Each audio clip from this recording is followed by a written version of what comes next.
श्री शिवाय नमस्तुभ्यम। हम सबको पता है कि आज है 20 जनवरी यानी कि पार्वती सोमवार का बहुत ही प्यारा सा दिन। जो भी सोमवार माघ महीने में पड़ता है उसे हम माँ पार्वती को समर्पित करते हैं ना। देखो थोड़ी सी आवाज़ मेरी खराब लगी, मुझे बहुत ज़ोरदार वाली सर्दी हो रखी है, थोड़ा सा समझने की कोशिश करिएगा, ठीक है ना। देखो आप सभी को क्या करना है, आज रात में अपने परिवार के लिए या फिर अपनी मनोकामना की पूर्ति के लिए शिव पार्वती दीपक आप सभी को चावल के दाने के साथ में लगाना है, जिससे आपके परिवार में कभी भी कोई संकट ना आए, ठीक है ना। समझने की कोशिश करिएगा उपाय को। यहाँ पे आप सभी को दिख रहा होगा चावल के दाने, ठीक है ना। तो आप सभी को क्या करना है, चावल के दाने लेना है, लेकिन यहाँ पे ज़्यादा नहीं लीजिएगा, सिर्फ एक चुटकी लेंगे, ठीक है ना। फिर आप एक दीपक लीजिएगा। यहाँ पर हमें आटे के दीपक का इस्तेमाल नहीं कर रहा है, आपको मिट्टी का दिया लेना होगा, ठीक है ना। इस मिट्टी के दीपक में मैंने आपको बता रखा है, जब हम किसी विशेष परिस्थिति में कोई भी दीप प्रज्वलित करते हैं, कहीं भी जलाते हैं, तो वो दिया हमारा कौन सा होता है, घी का दिया। ये बात मैं आपको बता चुका हूँ, तो घी का दिया होगा। साथ ही साथ आप सभी को इस दीपक के अंदर लगाना होगा कौन सा, लंबी बत्ती। मेरी बातों को ध्यान से समझिएगा। एक दीपक आप लंबी बत्ती का लगाओगे और जो दूसरा दिया लोगे वो गोल बत्ती का होगा, ठीक है ना। दो के दोनों दीपक में क्या डालेंगे, घी डालेंगे। एक दीपक में गोल बत्ती लगेगी, दूसरे दीपक में लंबी बत्ती लगेगी। अब समझते हैं कि जो लंबी बत्ती लगेगी या गोल बत्ती वो कहाँ पे लगाना है। आपके घर में महादेव का शिवलिंग जरूर होगा। तो आज रात में क्या करना है, आप सभी लोगों को, मेरी बातों को समझिएगा, आप सभी लोगों को उस दीपक को सबसे पहला दिया भोले शंकर के शिवलिंग के पास में लगाना। जब यहाँ पे लगाओगे तो आपको गोल बत्ती का दिया लगाना, और गोल बत्ती का दिया लगाओगे, लेकिन दीपक के नीचे चावल के दानों को रख करके, और जब आप इस दीपक को प्रज्वलित करोगे तो कुंदकेश्वर महादेव का ध्यान करेंगे। किसका ध्यान करना है, कुंदकेश्वर महादेव के नाम से आप सभी को इस दीपक को प्रज्वलित करना है। साथ ही साथ दीपक के अंदर आपको एक चुटकी काला तिल डालना, ठीक है ना। करके जरूर देखेंगे। तो पहला दिया आपने लगा दिया। दूसरा दीपक आपके घर के पास में कोई भी बेल का पेड़ हो, चाहे वो गमले में लगाया हो आपने या फिर कहीं पे भी हो, आपको उसी बेल पेड़ के पास में आप सभी को एक दीपक लगाना है, कौन सा, लंबी बत्ती का। और लंबी बत्ती का जब आप दीपक को प्रज्वलित करोगे, जलाओगे, तो दीपक के नीचे भी चावल का दाना होगा और दीपक के अंदर भी आपको चावल का दाना डाल करके अपनी पूरी फैमिली, परिवार की तरक्की संपदा के लिए आप सभी को इन दो दीपकों को अगर आपने आज रात में अपने घर पे जला दिया तो कभी भी जीवन में पीछे मुड़ के देखने की आवश्यकता नहीं पड़ेगी। पूरा परिवार, पूरी फैमिली आपकी खुश रहेगी, ठीक है ना। तो करिएगा ज़रूर, भूलिएगा नहीं। तो पहला उपाय आपको समझ में आ गया होगा। आगे बढ़ते हैं अब इस वीडियो के हम लोग अपने दूसरे उपाय की तरफ। देखो थोड़ा सा धीरे बोलूँगा, थोड़ा आराम से बोलूँगा। मैंने आपको बताया थोड़ा सा सर्दी हो रखी है, कुछ ऐसा नहीं है खुद की बहुत ज़्यादा तबीयत खराब है, बट सर्दी तो बहुत ज़ोरदार हुई रखी है ना। तो आवाज़ से ही लग रहा होगा, थोड़ा सा मैनेज करिएगा, ठीक है ना। देखो चलो समझ लेते हैं सबसे पहले इस दूसरे उपाय को। जैसे आपके घर में किसी भी चीज़ को लेके अगर कष्ट बहुत ज़्यादा है, उस कष्ट से आपको छुटकारा नहीं मिल पा रहा, बहुत दिनों से परेशान चल रहे हो, उपाय कर रहे हो, पंडित जी के पास जा रहे हो, इनके पास उनके पास, कहीं कोई फायदा नहीं, तो आपको क्या करना है, दो चीज़ करनी है। सबसे पहले आपको लेना होगा इस तरीके से, मतलब ऐसा नहीं कि मेरा वीडियो बनाना भी ज़रूरी है और आज मन से वीडियो बना भी नहीं पा रहा हूँ। बस आपको एक चुटकी लेना होगा अनाज के दाने, ठीक है ना। तो अनाज के दाने के साथ में साथ मैंने आपको बता रखा है कि महादेव का जो प्रिय चंदन होता है वो क्या होता है, लाल चंदन। तो थोड़ा सा अनाज का दाना लीजिएगा। अनाज के दाने में चावल भी ले सकते हो, गेहूं भी ले सकते हो, बाजरा भी ले सकते हो, मक्का भी ले सकते हो, मूंग के दाने भी ले सकते हो, कुछ भी ले लो, है ना। साथ ही साथ लाल चंदन भी लीजिएगा। जब लाल चंदन लेना ना तो सूखा सूखा मत ले लेना, इसका हल्का गीला करिएगा और पहुंचिएगा महादेव के शिवलिंग के पास में। जब हमारे जीवन के कष्ट खत्म नहीं होते हैं तो दो काम किया जाता है। सबसे पहला नाम लिया जाता है कुंदकेश्वर महादेव का। वो नाम मैं यहाँ पे लिख दे रहा हूँ ताकि जो लोग नहीं जानते हैं उनको पता चल जाए। किसका नाम, कुंदकेश्वर महादेव। अब जो लाल चंदन आपके पास में है, जब स्थिति बड़ी विपरीत चल रही हो हमारे घर की, हमारे जीवन की, तो माता अशोक सुंदरी के स्थान पे लाल चंदन का लेपन खूब अच्छे से कर देना। ठीक है ना।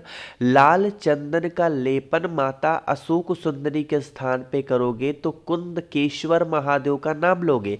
साथ ही साथ जो आपके पास में अनाज के दाने हैं, जब आप उन अनाज के दाने को लाल चंदन के ऊपर चिपकाओगे तो यहाँ पे अवधूत रूप याद रखेंगे महादेव का। कौन सा?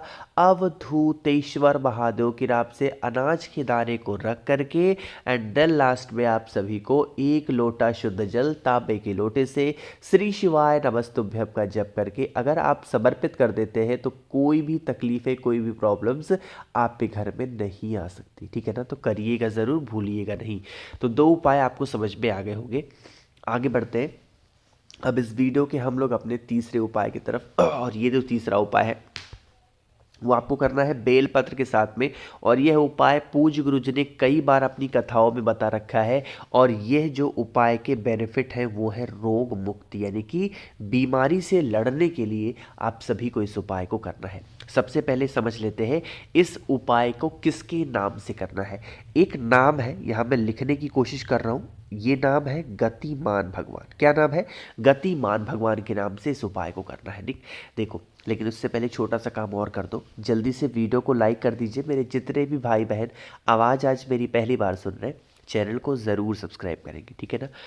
चलो समझने की कोशिश करते भाई। सबसे पहले यहाँ पे आपको बता दूं कि हमें 2 चीज़ों की आवश्यकता होगी। वो 2 चीज़ें कौन सी हैं? सबसे पहली चीज़ आपको बेलपत्र लेनी है और दूसरी चीज़ आपको लेनी होगी शमी के पत्ते। अगर शमी के पत्ते आपको नहीं मिलते हैं तो चावल के दाने का इस्तेमाल कर सकते हो। ठीक है ना। देखो, अब आपके पास में जो बेलपत्र है, बेलपत्र के साथ में आपके पास में लाल चंदन होना चाहिए। लाल चंदन को सूखा नहीं लेंगे, थोड़ा सा गीला लीजिएगा ताकि आप उसका पेस्ट बना पाओ। और वही लाल चंदन का जो पेस्ट होगा वो बेल पत्र के नीचे की दोनों छोटी छोटी पत्तियों पे आपको रख देना। जैसे मैंने रख दिया, आप भी ऐसे रख दीजिए। मतलब रखते मतलब है लगा देना। लगाने के बाद में आपके पास में जो जो शमी का पत्ता है या चावल के दाने हैं, इन्हीं लाल चंदन के ऊपर शमी के पत्ते को या चावल के दाने को चिपका देना। ठीक है ना। फिर आप इस बेल पत्र को उठाना और लेके पहुंच जाएंगे कहाँ पे? महादेव के शिवलिंग के पास में। ठीक, देखो शिवलिंग के स्थान पे मतलब महादेव के शिवलिंग के पास में पहुंचोगे, 2 स्थान होगी। एक है माता अशोक सुंदरी का और एक है भोले शंकर के शिवलिंग के ऊपर।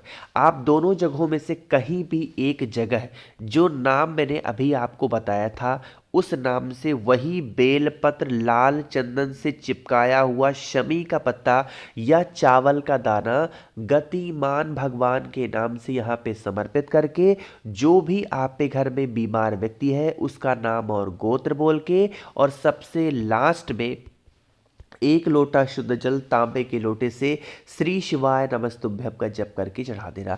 इस बेल पत्र को समर्पित करेंगे गतिमान भगवान के नाम से। हनुमान जी के दूसरे नंबर के छोटे भाई का नाम क्या है? गतिमान। तो उनके नाम से समर्पित करके और फिर 1 लोटा जल चढ़ा देना। ठीक है ना। करिएगा ज़रूर। तो आप सभी लोगों को 3 उपाय समझ में आ गए होंगे। आखिरी उपाय की हम लोग बात करते हैं, और यह उपाय आपके घर के किसी भी प्रकार के क्रोध को, गुस्से को, प्रॉब्लम्स को हमेशा के लिए ख़त्म करने का ये बहुत इजी सा और बहुत आसान सा उपाय है ना। देखो, इसके लिए क्या करना है, आपको यहाँ पे दो चीज़ें दिखाऊंगा। सबसे पहले आपको यहाँ पे काला तिल दिख रहा है, यहाँ पे गिनती नहीं करनी है, सिर्फ आपको 1 चुटकी काला तिल लेना। ठीक है ना।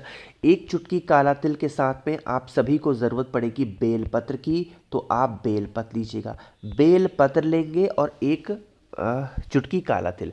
उस काले तिल को बेलपत्र के बड़े वाले पत्ते के ऊपर आप कुछ इस प्रकार से रखना। ठीक है ना। रखने के बाद में जितने भी रूम्स हो आपके घर में, जितने भी कमरे हो आपके घर में, उन सभी कमरों में, उन सभी रूम्स में एक बार आप लेकर के घूम लेना। ठीक है ना।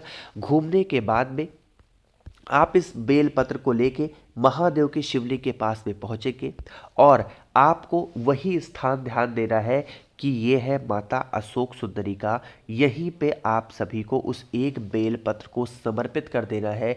किसके नाम से? श्रम्भेश्वर महादेव। फिर से बोल रहा हूँ, अब मेरी आवाज़ नहीं साफ आ रही होगी तो उसमें मैं लिख दे रहा हूँ, आप समझ जाना। किसके नाम से? श्रम्भेश्वर महादेव के नाम से समर्पित कर देना। आप घर में गुस्सा करने वालों की जो संख्या होगी वो धीरे धीरे कम हो जाएगी और आप सभी लोग प्रेम से घर में एक साथ रहोगे। ठीक है ना, करिएगा। बाकी मैंने कोशिश की है आप सभी लोगों को हर एक चीज़ों को अच्छा समझाने की। वीडियो पसंद आई हो तो लाइक करिएगा। मेरी आवाज़ ख़राब लगी हो तो उसके लिए दिल से माफ़ी चाहता हूँ। सर्दी जैसी ठीक होगी, पहले जैसी वीडियोस बनेंगी। बाकी पसंद आई हो वीडियो तो लाइक कर दीजिएगा। बाकी मेरे जितने भी भाई बहन आवाज़ आज मेरी पहली बार सुन रहे हैं, चैनल को ज़रूर सब्सक्राइब करेंगे। श्री शिवाय नमस्तुभ्यम।